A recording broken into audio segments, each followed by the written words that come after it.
வணக்கம். இன்றைய அரசியல் ஆடுகளம் சொல்லும் செய்திகள் என்ன? ஒரு அலசல் இப்போது பார்க்கலாம். முதல் செய்தி, சிபிஐ சொல்லிட்டாங்க, நம்ம அஜித் கொலை வழக்கில் இந்த வழக்கில் எங்கள் கண்டுபிடிக்கவே முடியலை எங்களால், அதனால் இந்த வழக்கை முடித்து வைக்கிறோம், நிகிதா சம்மதத்தோடு இந்த வழக்கை முடித்து வைக்கிறோம் அப்படின்னு சிபிஐ இன்வெஸ்டிகேஷன் புலிங்க வந்து கோர்ட்லேயே சொல்லிட்டாங்க. உடனே நிகிதா என்ன சொல்லிட்டாங்க, என் நகையை கண்டுபிடிக்க முடியலை, நகையை கண்டுபிடிச்சாலும் அதை போடக்கூடிய மனநிலையில் நான் இல்லைன்ட்டான். அவங்க யார் மேலே நம்ம கம்ப்ளைண்ட் சந்தேகப்பட்டு கொடுக்குறோமோ அவங்க இறந்துட்டாங்க. ஸோ இந்த வழக்கு நடத்தி திரும்ப அந்த நகையை கிடச்சாலுமே நம்ம அதை போடக்கூடிய ஒரு வேதனையான சூழ்நிலை தான் நிறைய நடந்துட்டனால அந்த ஒரு இது இல்லை. இல்லை, ரெண்டு விஷயம் முதல்ல பார்ப்போம். முதல் விஷயம், எங்களால் கண்டுபிடிக்கப்பட முடியவில்லைன்னு சொல்கிறாங்க சிபிஐ. எவ்வளோ கேவலம்! நம்ம எந்த ஒரு வழக்காக இருந்தாலும் சிபிஐ விசாரணைக்கு உத்தரவிடுங்கள், சிபிஐ விசாரணைக்கு உத்தரவிடுங்கள்னு கோர்ட்டில் போய் கேஸ் போடுறான் நம்ம ஆள். சிபிஐ இந்த சாதாரண வழக்கையே எங்களால் கண்டுபிடிக்க முடியலை, அதனால் முடிச்சிடுறோங்கிறாங்க. அப்போ சிபிஐ லட்சணம் என்ன? இது வந்து அசிங்கம் இல்லையா? ஆரம்பத்திலேருந்து பாருங்கள், ராஜீவ்காந்தி கொலை, ராஜீவ்காந்தி கொலையை வழக்க விசாரித்தது சிபிஐ. என்னாச்சு? போட்டு குழப்பி என்னென்னத்தையோ கொண்டு போய் எல்டிடி காரணம்னு சொல்லிட்டாங்க. ஆனால் அதுக்கான ஆதாரங்கள் இவங்க கொடுத்ததெல்லாம் பார்த்தா ஒன்றுக்கு ஒன்று இடித்தது. அப்புறம் அந்த சிபிஐயில் இருக்கிற ஒரு அதிகாரியை, என்னை மன்னிச்சுக்கோங்க, நான் அவங்ககிட்ட வந்து வற்புறுத்தி எல்லாம் கையெழுத்து வாங்கிட்டேன், வற்புறுத்தி அவங்களுடைய கன்ஃபெஷன் வாங்கிட்டேன், என்னை மன்னிச்சிருங்கன்னு.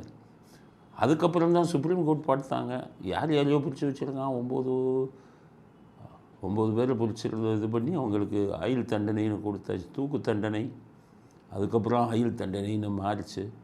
இவன் என்னடானா நான் தப்பாக வந்து வாக்குமூலத்தை வற்புறுத்தி வாங்கினேன்னு சொல்கிறான். இது எப்படிடா நம்புறது சிபிஐன்ட்டு. அப்புறம் உச்சநீதிமன்றம் கூப்பிட்டு அரசாங்கத்திட்ட சொன்னாங்க, இவங்க ஒழுங்காக விசாரிக்கலை சிபிஐ, மறுபடியும் ஒரு விசாரணை போடுங்கன்னா.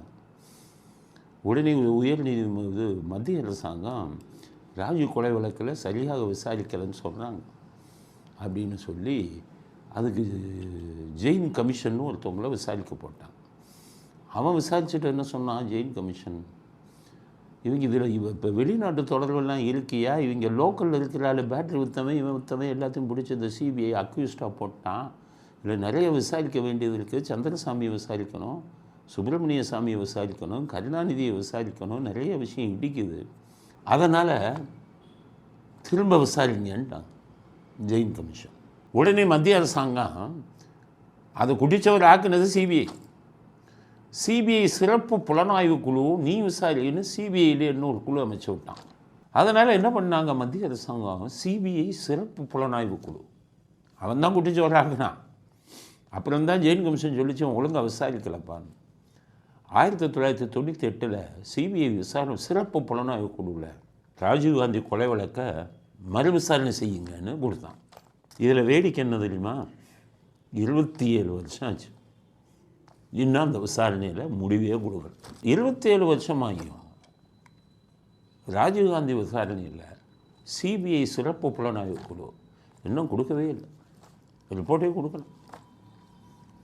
சந்திரசாமியை விசாரியுங்கள் நான் ஜெயின் கமிஷன், சந்திரசாமியை 17 வருஷமாக விசாரிக்கலை, அப்புறம் அவரே செத்து போயிட்டார். சுப்பிரமணிய சாமி விசாரிங்கன்னா, சுப்பிரமணிய சாமி இன்னும் உயிரோடு தான் இருக்கார், சிபிஐ விசாரிச்சானான்னு கேளுங்க. அது சிபிஐ லட்சணம் எப்படி இருக்குது, இந்த லட்சணத்தில் இருக்குது. சங்கர சுப்புன்னு மத்திய இதில் வந்து சென்னை உயர்நீதிமன்றத்தில் ஒரு வக்கீல், அவர் பையன் கொலை செய்யப்பட்டான். உடனே அவர் வந்து சிபிஐ என்கொயரி கேட்டார். சிபிஐ என்கொயரி விசாரிச்சுட்டு எங்களால் குற்றவாளியை கண்டுபிடிக்க முடியவில்லைன்ட்டாங்க. இப்போ திருச்சி ராமஜெயம் கேஸு 7 வருஷம் ஆச்சு. என்ன ஆச்சு? அப்போ நாமெல்லாம் சிபிஐ நம்பிக்கிட்டு இருக்கோம், சிபிஐ எந்த லட்சத்தில் இன்வெஸ்டிகேஷன் பண்ணுறான்னு பாருங்க. இதே மாதிரி நிகிதா வழக்கை எங்களால் கண்டுபிடிக்க முடியவில்லைன்னு சொன்னால் எவ்வளோ கேவலம். இந்த உண்மையை நம்ம எல்லாமே புரிஞ்சுக்கணும். அடுத்த விஷயம், நிகிதா வழக்கில் முதல்ல சொன்னாங்க இது பொய் புகாருன்னா, இப்போ நகையே கண்டுபிடிக்கலை. அப்போ அந்த பொண்ணு உண்மை சொல்லிச்சா, பொய் சொல்லிச்சா? பொய் சொல்லியிருந்தா அந்த பொண்ணு சொன்ன பொய்யால் தானே அஜித் செத்தாப்பில். அப்போ அந்த பொண்ணுக்கு தண்டனை வாங்கி கொடுக்கணுமே. அந்த தண்டனை வாங்க கொடுக்கக்கூடிய கடமையை சிபிஐ செஞ்சானா? இது ரெண்டாவது விஷயம். மூணாவது இன்னொரு விஷயத்தையும் நம்ம யோசிக்கணும். இதில் அது பையனை அடித்தது, அஜித்தை அடித்து கொண்டதில் டிஎஸ்பி வரை தான் வந்து குற்றவாளி வெளியில் வந்தாங்க. மேலிடத்தில் இருக்கக்கூடிய ஐபிஎஸ் அதிகாரிகளும் அர்வனும் வந்துக்கிட்டு அரசியல்வாதி இவங்க 2 பேர்த்தையும் கடைசியில் சிபிஐ காப்பாற்றி விட்டான். அதனால் சிபிஐ வழக்கு முடிச்சிட்டான். இனியும் முடிஞ்சு போச்சு, அவ்வளோதான். அஜித் என்ற அந்த பையனுக்கு நீதியே கிடைக்கவில்லை. காரணம் அவன் ஏழை. நீங்களும் நானும் எவ்வளவோ கத்தி பார்த்தோம். இந்த நாடு இவ்வளவு கேவலமான ஒரு நாடாக இருக்கிறது. அரசியல்வாதியும் அதிகாரிகளையும் இந்த நாட்டில் யார் நினைத்தாலும் தண்டிக்க முடிவதில்லை. அரசியல்வாதி பூரா அயோக்கிய நாயை காப்பாற்றி வர்றான். அப்போ எங்கே போகிறது நீதிக்கு? திருப்பி அவங்களுக்கு தானே நம்ம ஓட்டு போடுறோம். அதனால் இது கேவலமான விஷயம். அஜித் கொலை வழக்கு வந்து முடித்து வைத்தது மிக மிக கேவலமான விஷயம். ரெண்டாவது, எங்களால் அந்த வழக்கை கண்டுபிடிக்க முடியவில்லை என்று சிபிஐ சொன்னது அதை விட கேவலமான விஷயம். அஜித் கொலைக்கு உண்மையான காரணமாக இருந்த பெரிய அதிகாரிகளும் அரசியல்வாதிகளும் தப்பித்து விட்டு மிகப்பெரிய பதவிகளில் இருந்து கொண்டிருக்கிறார்கள்ங்கிறது இன்னும் கேவலமான விஷயங்கிறத முதல் கருத்தாக பதிவு செய்ய விரும்புகிறோம். இதே சிபிஐ இந்த லட்சணத்தில் இருக்கும்போது நாளைக்கு விஜய் சிபிஐ விசாரணை கூப்பிட்டுருக்காங்க. எதுக்காக விசாரணை கூப்பிட்டுருக்காங்கன்னா, கரூர் சம்பவத்துக்கு மறுபடியும் விசாரிக்கணுமா. ஏற்கனவே 2 தடவை விசாரிச்சிட்டான். இப்போ 3வது தடவையும் விசாரிக்க கூப்பிட்றான். கரூர் சம்பவம் சிபிஐ என்கொயரியில் எப்படி வந்ததுன்னு புரிஞ்சுக்கணும். கரூர் சம்பவத்தில் சென்னை உயர்நீதிமன்றத்தில் வேற ஒரு கமிஷனை போட்டு விஜய் மேல் நடவடிக்கை எடுங்கள், கைது பண்ணுங்கன்னெலாம் கொடுத்தாங்க. அப்போ தான் விஜய் என்ன பண்ணாருன்னு கேட்டிங்கன்னா, உச்ச நீதிமன்றத்துக்கு போனார். உச்ச நீதிமன்றம் தான் நீ அமைச்ச கமிஷன் தப்பு, மதுரை உயர் நீதிமன்றம் ஏற்கனவே விசாரிச்சுக்கிட்டு இருக்காங்க, 2 மெம்பர் கொண்ட பெஞ்சு, நீங்கள் ஒரு நீதிபதி எப்படி இதை சொன்னீங்க அப்படின்னு சொல்லித்தான் அந்த இதெல்லாம் கேன்சல் பண்ணாங்க. அதை எதிர்த்து தான் விஜய் அங்கே போனார், சுப்ரீம் கோர்ட்டுக்கு. சுப்ரீம் கோர்ட் தான் சிபிஐ என்கொயரிக்கு அனுப்புனாங்க. இந்த விஷயமாக தான் நான் பேசினேன், என்னையை கைது பண்ணாங்க. அப்புறம் கைது பண்ணினதுக்கப்புறம் உச்ச நீதிமன்றமே நான் என்ன சொன்னனோ அதுதான் ரைட்டுன்னு சொன்னோன்னே முகத்தில் கறி பூசின மாதிரி ஆச்சு இங்கே இருக்கிறவங்களுக்கு. அதுக்கப்புறம் தான் நான் வந்து பெயிலில் வெளியில் வந்தேன். இப்போ என்ன பிரச்சனைன்னா, சிபிஐ விஜயை 2 தடவை கூப்பிட்டாங்க, 3வது தடவை கூப்பிட்றாங்க. ஆனால் இதில் வந்து யார் மேலே உங்கள் குற்றம் சாட்டினாங்க? முன்னாள் மந்திரி அவர் தான் ஆட்களை உள்ளே அனுப்பி இதுக்கே காரணம் அவர் தான் குற்றச்சாட்டு கொண்டு போனாங்க. இதுவரை அந்த முன்னாள் மந்திரி விசாரணை கூப்பிட்டானா சிபிஐ? திருப்ப யார் கம்ப்ளைண்ட் கொடுக்குறாங்களோ அவங்கள கூப்பிட்டுக்கிட்டு இருக்கான். அப்போ எலெக்ஷன் வரை எந்த நடவடிக்கை எடுக்க மாட்டாங்க. காரணம், சிபிஐயை சுதந்திரமாக இயங்க விடவில்லை நம்ம அரசியல்வாதிகள். அங்கே இருக்கிற மத்திய அரசியல்வாதிகளும் காப்பாற்றுறாங்க திமுகவை. அதனால தான் சிபிஐட்ட சொல்லி அடைக்கவாசி எலெக்ஷன் வரை பிடிக்காத யாரையும் சொல்லியிருக்கான். அதனால் புகார் கொடுத்தவனையே கூப்பிட்டு நீ விசாரிச்சுக்கிட்டு இருந்தேன்னா அப்போ உண்மையான குற்றவாளியை தண்டிப்பது யார், எப்போ? அப்போ மத்திய அரசாங்கமும் இதுக்கு துணையாக இருக்குங்கிறது தானே இருக்குது. யாரை நம்புறதுன்னே தெரியலையே. ஏன்னா மத்திய அரசாங்கமும் இங்கே இருக்கிற திமுகவிலிருந்து எதிரும் புதிருமா இருக்காங்களே. அப்போ மத்திய அரசாங்கத்து கையில் இருக்கிற சிபிஐ வச்சு அவங்களே காப்பாற்றுனீங்கன்னா அப்போ என்ன அர்த்தம்? அதனால் விஜயை கூப்பிட்டுருக்காங்க. அவர் நாளைக்கு சொல்லிட்டார், அவருக்கு ஏதோ இந்த விருப்ப மனுவெல்லாம் விசாரிக்கணும், வர முடியாது, ஒரு வாரம் தள்ளி போடுவாங்க. அப்படியே கொண்டு போய் எலெக்ஷனை தாண்டிட்டாங்கன்னா எல்லா அரசியல்வாதியும் தப்பிடுவாங்க. அப்படி இப்போ நம்மளை மாதிரியால் பேசிட்டு ஜெயிலுக்கு போனவங்க தான். எங்களுக்கெல்லாம் என்ன நீதி? உண்மையை பேசணும், தண்டனை கொடுத்தாங்க. ஆனால் உண்மை வெல்ல முடியலையே. நாங்கள் எதுக்காக பேசணுமோ அந்த இது நிறைவேறலையே. அப்புறம் வேறு என்ன பண்ணுறது? இதனால தான் எல்லாரும் என்ன பண்ணுறான், எதுக்கியா நமக்கு வம்பு? அரசியல்வாதியமும் இவங்களையும் இந்த நாட்டில் திருத்தவே முடியாது. நியாயம் தர்மமெல்லாம் இந்த நாட்டில் எப்போ செத்து போச்சு. அதனால் எல்லாம் அவன் வேலையை பார்க்க வேண்டியது வாங்குகிற மனப்போக்கு வந்துடும்ல. அதனால் இதை மறுபடியும் சிபிஐ விஜய் கூப்பிட்றது சரி, குற்றம் சாட்டப்பட்டவங்களை நீங்கள் கூப்பிடவே மாட்டீங்க, இதில் அரசியலை பூத்திட்டீங்க, இதிலும் நியாயம் கிடைக்காது. நிகிதா வழக்கில் அஜித்துக்கு எப்படி நியாயம் கிடைக்கவில்லையோ அதே மாதிரி இதில் குற்றம் செய்தவர்களுக்கு எந்த தண்டனையும் கிடைக்காது. சிபிஐ இதைத்தான் செய்து கொண்டிருக்கிறார்கள் மத்தியில் உள்ள அரசியல்வாதிகளின் தூண்டுதலோடு, அப்படிங்கிறது தான் என்னுடைய குற்றச்சாட்டு. அடுத்தது ஜனநாயகம். நாம் அதையே சொன்னேன். ஜனநாயகம் இதுக்கு உயர்நீதிமன்றம் ஒரு தீர்ப்பு கொடுத்தாங்க. தனி நீதிபதிகிட்ட போங்கயான்னு. அவங்க இப்போ இவங்ககிட்ட ஆஷாட்ட போயிருந்தால் உடனே அவங்க ஒரு மறுபடியும் தீர்ப்பு கொடுத்துருப்பாங்க. அதில் உங்களுக்கு திருப்தி இல்லைன்னா உச்ச நீதிமன்றத்துக்கு போயிருந்தால் இந்நேரம் ஜட்ஜ்மெண்ட்டு வந்திருக்கும், படமும் ரிலீஸ் ஆகிருக்கும். நான் பல தடவை சொன்னேன், எப்பா ஜனநாயகன்னு இவங்களை நம்பாதீங்க. இங்கே அரசியல்வாதி பூரா எல்லா வேலையும் பண்ணிக்கிட்டு இருக்கான். தணிக்கை குழு வந்து அவன் கையில் இருக்குது. அவன் இருந்துக்கிட்டு இதை படத்தை ரிலீஸ் பண்ண விடாதுன்னு பாஜகவை சேர்ந்த மத்திய மந்திரி அங்கேருந்து பண்ணிக்கிட்டு இருக்கார். திமுகவின் இளவரசருக்கும் அவருக்கும் தொடர்பு இருக்குது. அதனால தான் பராசக்தி குழுவை கூட்டிகிட்டு போய் பிரதமர்கிட்ட இன்ட்ரடியூஸ் பண்ணான். இவங்களை நம்பாதீங்க, எலெக்ஷன் வரை இவன் வந்து ரிலீஸ் பண்ணவே விடமாட்டான்னு எவ்வளவோ சொன்னேன். ஆனால் நம்ம சொல்கிறது இவங்க காதில் பிடிக்கும். இவங்க இல்லை நாங்கள் சமாதானமாக போகிறோம், தணிக்கை குழுட்டே போகிறோம். நாங்கள் இன்றைக்கி தணிக்கை குழு மீட்டிங் நேற்று ரொம்ப ஆவலோடு எதிர்பார்த்துட்டு போனாங்க. தணிக்கை குழு வந்து மீட்டிங்கை ஒத்தி வச்சிட்டான். கேட்டால் அதில் இருக்கிற உறுப்பினர் ஒருத்தர் வரலையா. எவ்வளோ ஐடியா பாருங்கள்.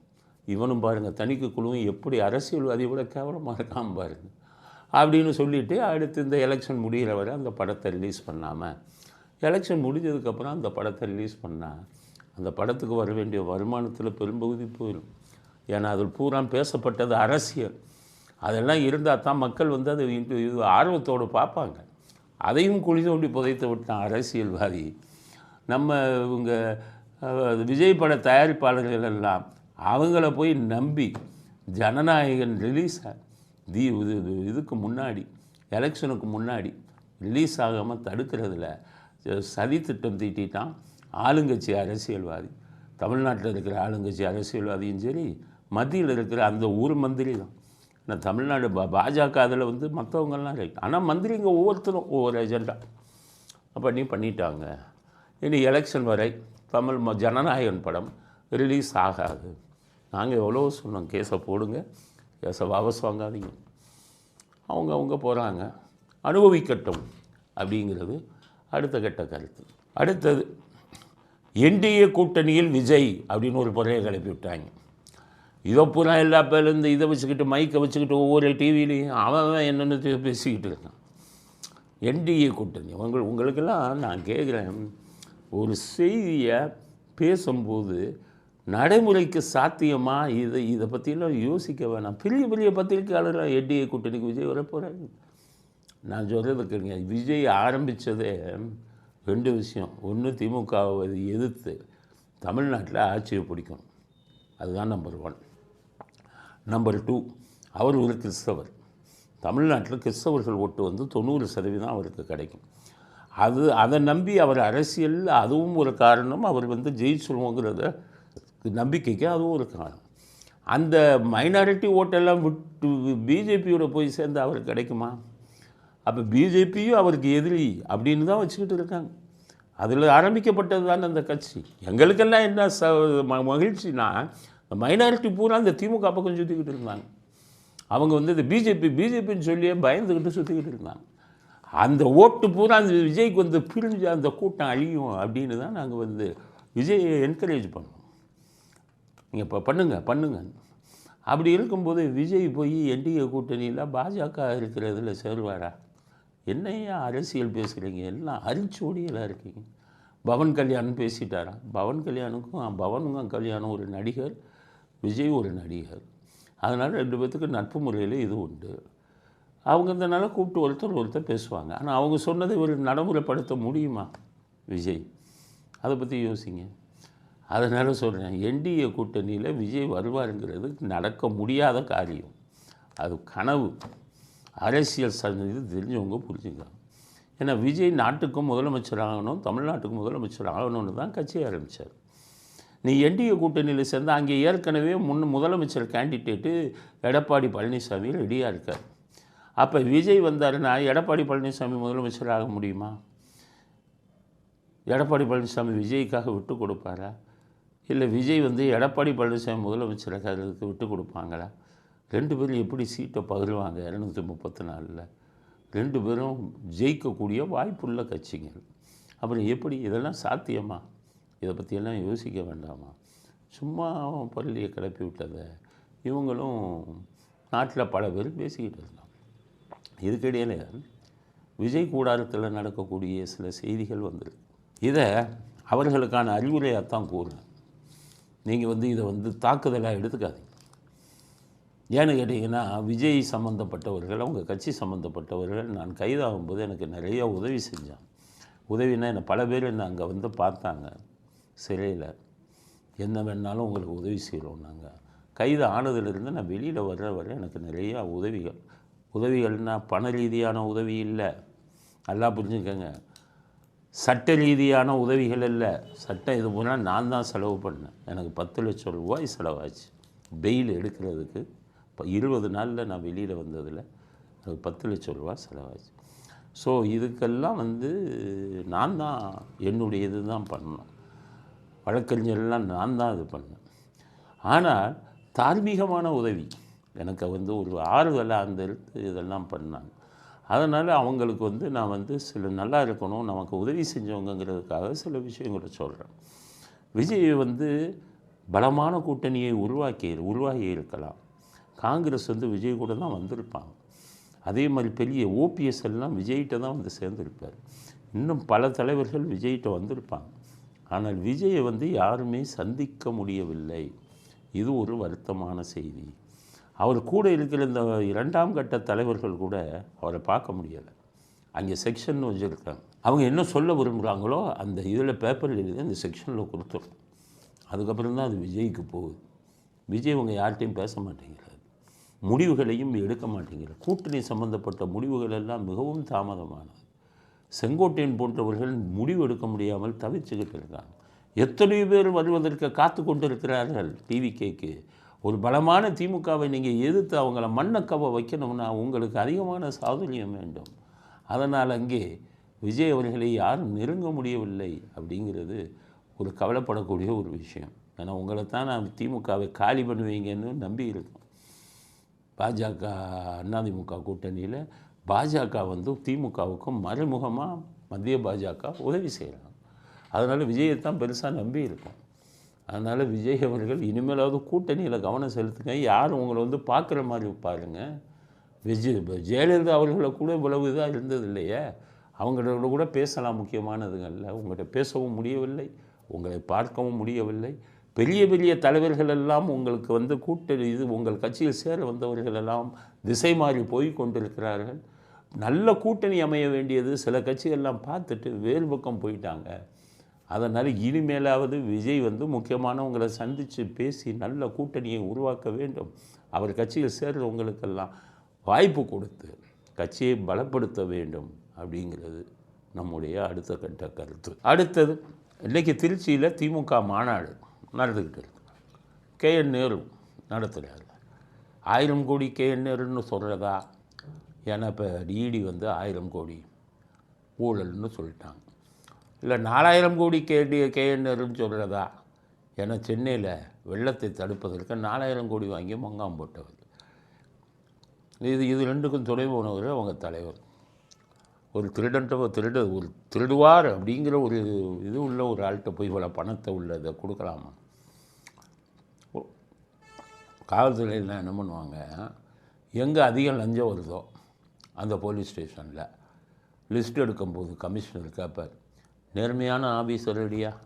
அங்கே மாதம் லஞ்சம் வர்ற இடம், லஞ்சம் வாங்குறவனை போட்டால் கொள்ளையடிச்சிடுவான், போலீஸ் பேர் கெட்டு போயிடுங்க. ஆமாம், அதனால் லஞ்சம் அதிகம் வரக்கூடிய ஒரு சில ஸ்டேஷன் இருக்குது. அங்கே கமிஷனர் லஞ்சம் வாங்காத நேர்மையான இன்ஸ்பெக்டரை போடுவார். அவங்களுக்கு என்ன மனசாட்சி? லஞ்சம் வாங்கினா பேர் கெட்டு போயிடும். நம்ம முதலமைச்சர் லஞ்சம் அதிகம் வாங்கினான்னா அவனை தூக்கி முக்கியமானது அவன் பங்கு கொடுப்பான்னு நினைக்கிறாரோ நம்ம தெரியல. அது மாதிரி அப்படி எல்லா கெட்டவரையும் சம்பாதிச்ச KN நேரு ஸ்டாலின் வந்து நம்மளை கைவிட்டக்கூடாது. இந்த உதயநிதி ஸ்டாலின் வயசானவங்களுக்கெல்லாம் சீட்டு இல்லைன்னு சொல்லிக்கிட்டு இருக்காரு. அதனால் நம்ம மேலே 1000 கோடி ஊழல் வந்துருச்சு, நம்மளை மாட்டி கழட்டி விட்டுருவாங்க. அதனால் நம்ம என்ன பண்ணலாம், ஒரு மாநாடு நடத்தி ஸ்டாலினை ஏமாற்றிடலாம். அதிலே திருச்சியில் மாநாடு 10 லட்சம் பேர் கூடுவார்கள் அப்படின்னு சொல்லிட்டார். இன்றைக்கி பார்த்திங்கன்னா திருச்சி மாநாட கூட்டத்துக்கான வீடியோவை பாருங்கள்.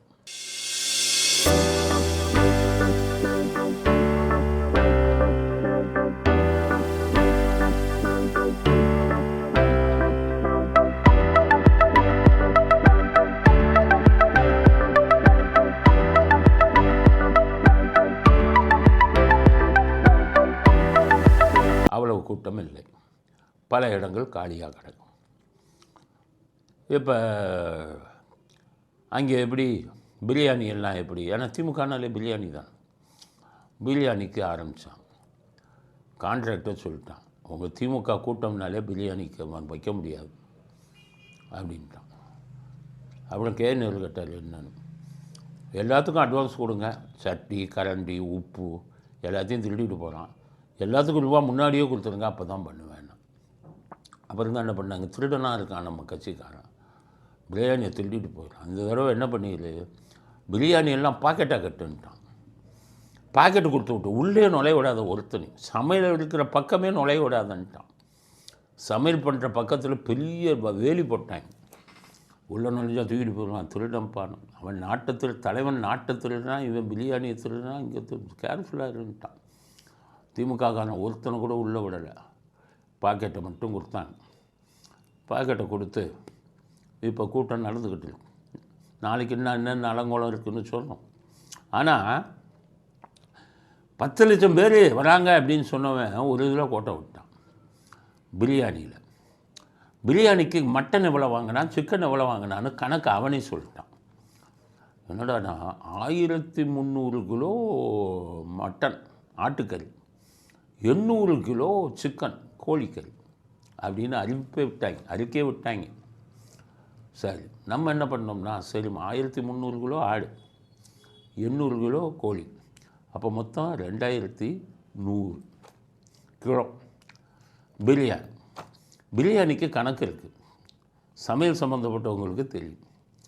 1 கிலோ கறி எத்தனை பேர் சாப்பிடுவான்னு தெரியுமா, 4 to 5 பேர் தான் சாப்பிடும். 1 கிலோ கறி 5 பேர் இல்லை 4 பேர். இவெல்லாம் காட்டுத்தனமாக திங்கிறவன் இல்லை, எல்லாம் டாஸ்மாக் அடிச்சுட்டு வந்துருக்கான் திமுககாரன். திமுககாரன் மட்டும் இல்லை, இல்லை 1000 ரூபா கொடுத்து 500 ரூபா கொடுத்துல கூட்டிகிட்டு வந்துருக்கான். அவன் ஃபுல் டாஸ்மாகில் வருவான். 1 கிலோ கறி 4 பேர் தான், இல்லை 5 பேர். அப்போ 2100 கிலோ, 2000 கிலோ 2100 கிலோ, 1 கிலோவுக்கு 4 to 5.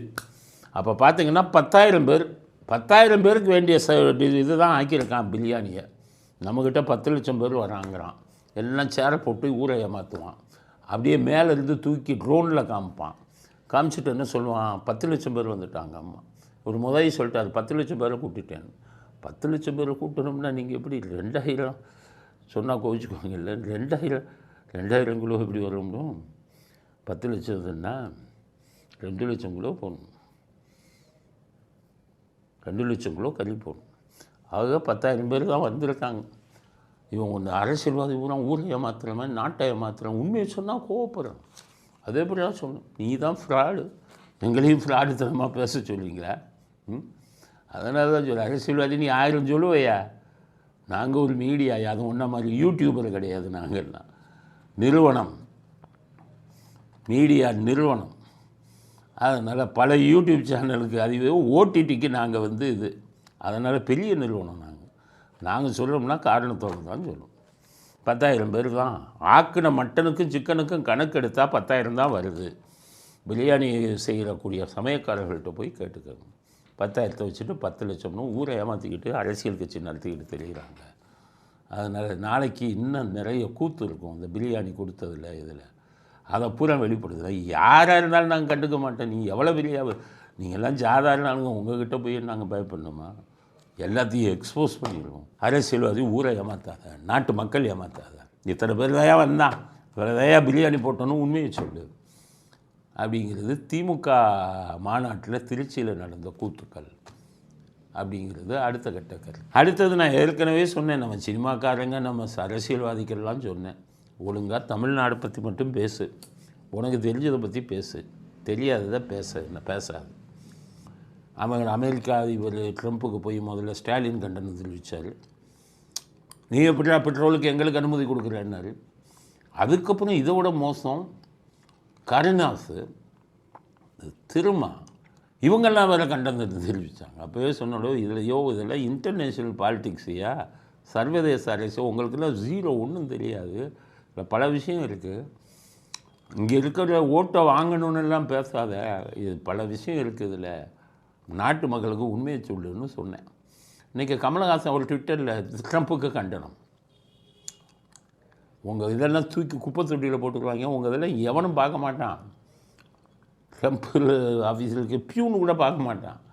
உடனே ட்ரம்ப்புக்கு கண்டனம் கமலஹாசன் இன்னைக்கு கொடுத்துருக்கா.